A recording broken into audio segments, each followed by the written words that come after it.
அனைவருக்கும் வணக்கம். அரியலூர் மாவட்டம் திருஞான சம்பந்த ஜோதிடர். இந்த நவக்கிரக தமிழ் எண்ணின் ஜோதிட பிரகாரம் சொல்லப்பட்டு வருகின்றேன்.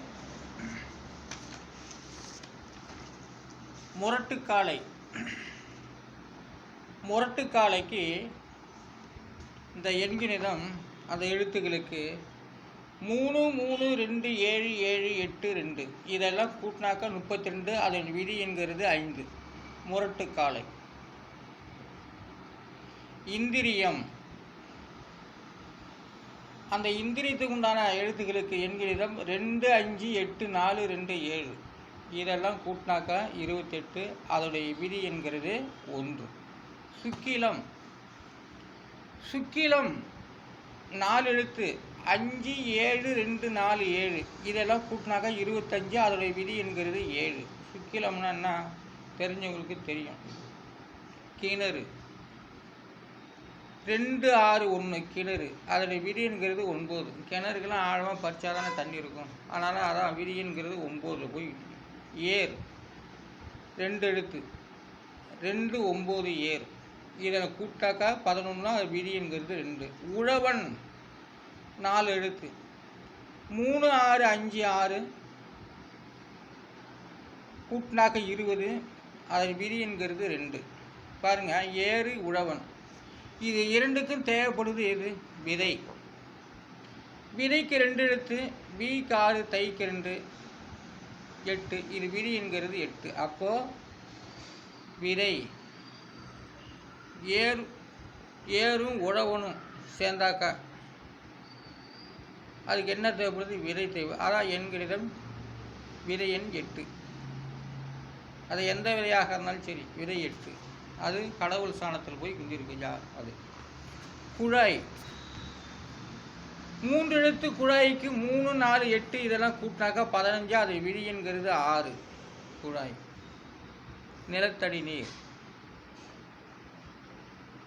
9 4 4 7 6 7 9 இதெல்லாம் கூட்டினாக்கா 46. அது விதி என்கிறது 1.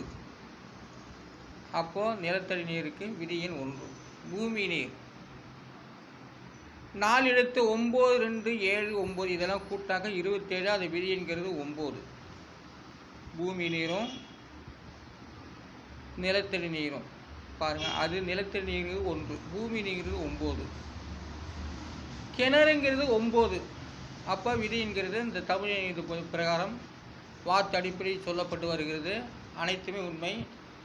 இது இந்த எண்கிணத்தினால பல உண்மைகள்லாம் வெளியே வரும். ஆனால் இதுக்குரிய கிரகம் தான் நான் சொல்லவில்லை. இருந்தாலும் இந்த தமிழ் எண் ஜோதிடம் எண்ணும் எழுத்தும் கிரகம் இந்த 3 வைத்து தான் ஜாதக பலம் எழுதப்பட்டது. அதில் முக்கியமாக தேவைப்படுது எண்ணும் எழுத்தும். கிரகங்கள் வானில் இருந்து சுற்றி வந்தாலும் இதுக்கு முதல் அஸ்திவாரம் என்ன அப்படின்னு கேட்டாக்கா எண்ணும் எழுத்தும் தான். இந்த எண்ணும் எழுத்தும் எழுத்தை கூட்டி பலனுக்கு எழுதப்பட்டாங்களோ இல்லை எண்கிணத்தினால ஒரு உத்தேசமாக வரைந்து அவங்க எண்கிணத்தால் பலன்கள் எழுதப்பட்டாங்களோ அது எனக்கு தெரியாது. ஆனால் இது வார்த்தை அடிப்படையில் இந்த ஜாதக பலன் எழுதப்பட்டது உண்மையாக தெரிய வருகிறது. ஆனால் எண்ணும் எழுத்தும் கிரகங்கள் இது 3ம் சேர்ந்தாதான் மனிதன் வாழ முடியும், சிந்திக்க முடியும், நினைக்க முடியும், கப்பல் ஏற முடியும், விமானத்தில் ஏற முடியும், கடலில் சென்று நீச்சடிக்க முடியும். எல்லாமே இதுதான். இந்த பூமிக்கு எங்கே போனாலும் சரி கற்பனை இல்லாமல் சிந்தனை இல்லாமல் எண்ணும் அதுக்கு தேவைப்பட்டது எண்ணும் எழுத்துமே. அப்போ எண்ணும் எழுத்தும் மக்களை சார்ந்து கடவுளை சேர்ந்து இருக்கிறது என்பதை நாம் இந்த எண்கிணித பிரகாரம் சொல்லப்பட்டு வருகிறது. இப்போது 12 ராசி, அந்த 12 ராசிகளும் பாடுதன்மை உள்ளது. அதில் 12 ராசியிலிருந்து எந்த ராசி பாடாத ராசி அப்படின்னாக்க மேஷம் கடகம் விருச்சிகம் இந்த 3 ராசியுமே அது ராகத்துக்கு இல்லை. மேஷம் கடகம் விருச்சிகம் இந்த 3 ராசியும் ராகத்துக்கு இடமில்லை. ஆனால் ராகம் என்பது சிம்ம ராசி வசந்த ராகம் பாடும். கன்னியா ராசி பூபால பாடும். மிதுனம் மாளவம் ராக பாடும். ரிஷபம் துலாம் ஸ்ரீராகம் பாடும். மீனம் பங்களா ராகம் பாடும். தனுசு சாரங்கா பாடும். மகரம் கும்பம் பைரவி பாடும்.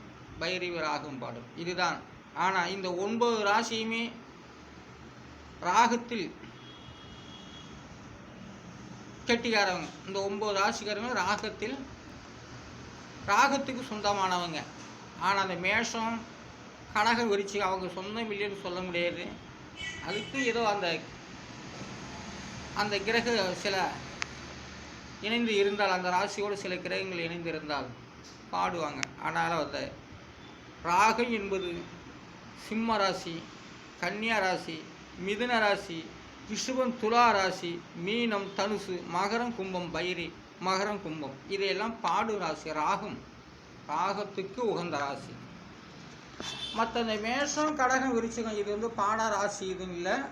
அந்த ராசி வீட்டில் ஏதாவது ஒரு நல்ல கிரகங்கள் நன்மையாக நல்லது செய்கிற மாதிரி இருந்தாக்க அவங்களும் பாடுவாங்க. ஆனால் 12 ராசியில் 3 ராசிக்கு ராகம் இல்லை என்று சொல்லப்படுகிறது. 9 ராசிக்கு ராகங்கள் சொல்லப்பட்டு உள்ளது. ராகங்கள் சொல்லப்பட்ட ராசி சிம்மம், கன்னி, மிதுனம், ரிஷபம், துலாம், மீனம், தனுசு, மகரம், கும்பம். இந்த 9 ராசியுமே ராகத்துக்கு சொந்தமானது. மேஷம், கடகம், விருச்சிகம் இந்த 3 ராசியும் ராகத்துக்கு சொந்தமில்லை என்று சொல்லிக்கிறது ஜோதிடம். ஆகவே இந்த எண்கிடம் வார்த்தை அடிப்படையில் எல்லாம் சொல்லப்பட்டு வருகின்றேன். எல்லாமே ஒவ்வொன்றும் பதிவில் நான் சொல்லி கொண்டு வருகின்றேன். அதை மீண்டும் ஏதாவது ஒரு சில உதாரணத்துக்கு நான் சொல்லி கொண்டு வருகின்றேன். இந்த எண்கிடம் வார்த்தை அடிப்படையில் உள்ளது. தொன்மையான வார்த்தைகளுக்கும் பழம்பெரும் வார்த்தைகளுக்கும் முன்னோர்கள் தத்துவமாக சொல்லப்பட்டு வருகின்ற வார்த்தைகளுக்கும் இந்த எண்கணிதம் வார்த்தை அடிப்படையில் உண்மையாக சொல்லப்பட்டு வருகிறது. தமிழுக்கு 240 எழுத்து. அந்த 240 எழுத்துக்கும் தனித்தனி எண்கணிதம் கொடுக்கப்பட்டு அதை உறுதி செய்து இந்த யூடியூப் மூலம் சொல்லப்பட்டு வருகின்றேன். அதனால் ஷார்ட்டில் 60 செகண்டு இருக்குது. இதில் 15 செகண்ட்லேயும் சொல்லி கொண்டு வருகின்றேன். ஆனால் என்னுடைய யூடியூப்பில் திருஞான சம்பந்தம் என்ற யூடியூப்பில் நீங்கள் பார்த்தா தான் உண்மைகள் தெரிய வரும். அதனால் ஷார்ட்டில் வர்றது ஒரு 60 செகண்டு தான். சில இது 15 செகண்டு உள்ளது. அதில் என்ன உங்களுக்கு தெரிய போகுது? ஏதோ ஒரு பேருக்கு நாங்கள் ஷார்ட்டில் போடுகிறோம். ஆகவே இது இந்த எண்கணிதம் திருஞான சம்பந்த ஜோதிட அரியலூர் மாவட்டம் தமிழ் என்கின்ற வல்லவரால் உருவாக்கப்பட்டது. நன்றி, வணக்கம்.